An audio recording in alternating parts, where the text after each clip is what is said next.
If your electric water heater is leaking, here are the top 3 most probable causes. The temperature and pressure relief valve is designed to open if the temperature or pressure exceeds the proper level indicated on the valve itself. A defective valve may release water regardless of the temperature level and will need to be replaced with a new one. The drain valve can be opened to drain the water heater for maintenance or to flush out mineral deposits that can collect in the bottom of the tank. A malfunctioning drain valve may develop a leak. Fully drain the tank and install a new valve to solve the problem.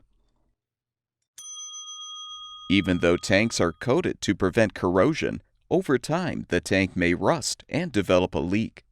We recommend reviewing the product's warranty before replacing the water heater. The parts shown in this video are available on our website.